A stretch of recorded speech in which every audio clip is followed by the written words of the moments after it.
Work on the game has been interesting. Today, I think I kind of reached my first minor burnout point.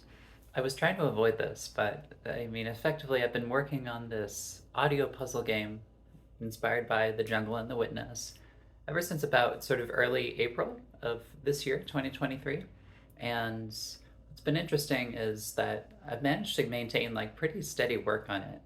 Unlike most projects where the initial excitement comes first and then it tapers off over time, just as initial interest does.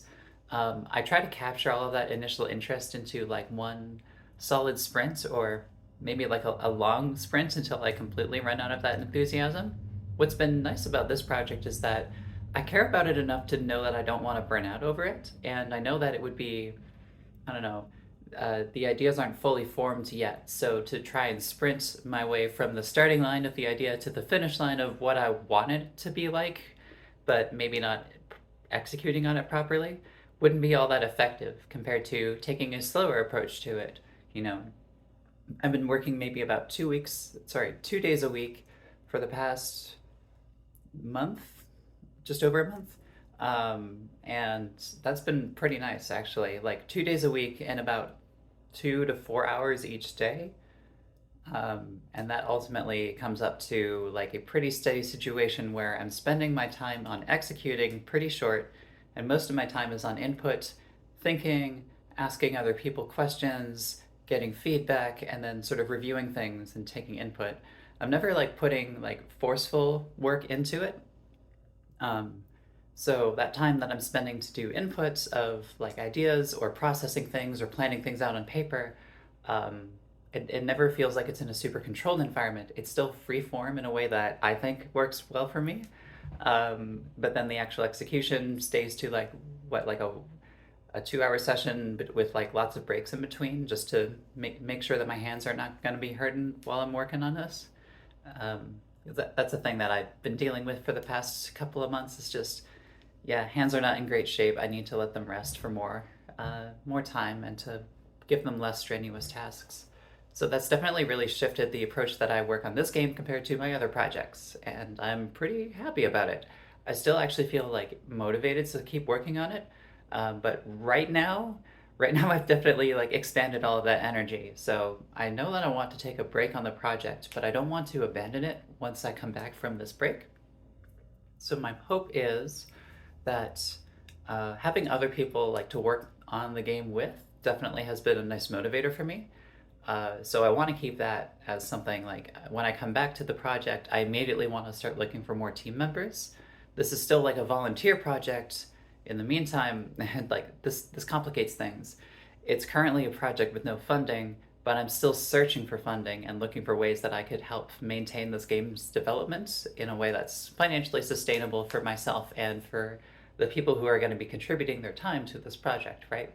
Um, Maybe a more fair way to talk about it would be a rev share project, where at least the expectation is that there's no funding until pre-sale or crowdfunding. But all the same, I just want to get more people involved in the project and more people to sort of make momentum, keep the momentum going, to keep my sort of interest in its current, and to always be able to report back to somebody in the 3 days about the current progress of the project.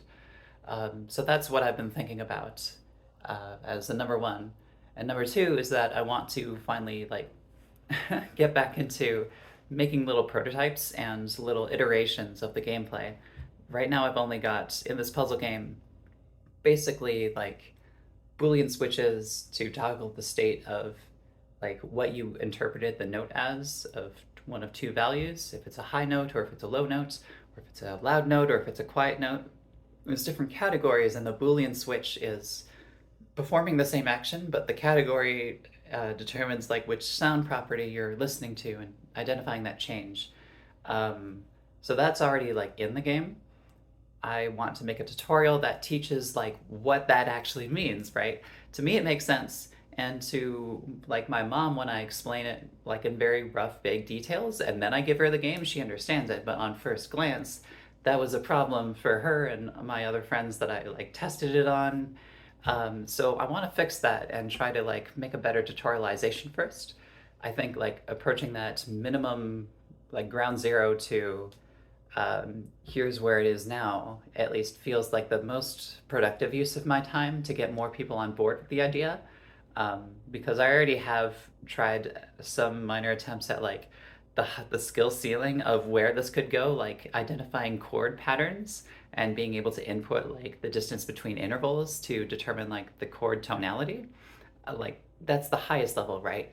But need to take serious steps to like get a regular player from ground zero all the way to that level. So in the meantime, I'm just going to focus on making it more approachable and more entry level so that more people can play it and sort of give me feedback on things that I do want to change about the experience that as it exists rather than things that I want to add in, and things that these players are just not accessing because they don't get it right.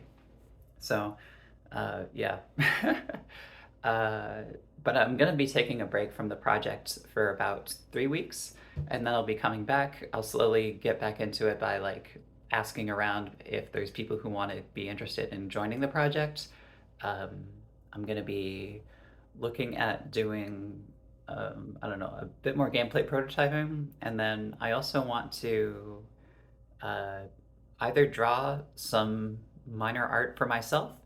Like I can't find the images that I was kind of hoping for through online free resources, so I just want to kind of like draw a simple like black and white scene basically for myself to take this puzzle game and fit it in the adventure game format, similar to Myst or Riven. And that would hopefully sort of help contextualize like what the game is, the fact that there's some manner of presentation, and that the presentation does like actually matter to the game. It's not just a collection of puzzles. There is a story, a narrative, and it's meant to be framed that way. And I kind of hope to get that across in the MVP. But yeah, that's what I've been working on. Um, Sorry, this realized I let this run on a little bit too long at the end. But still, yeah, I have no idea where it's going specifically, other than what I've listed out. So we'll see how this project goes. Maybe I stop it here. Maybe I keep going for the next year. Who knows? But I'm excited.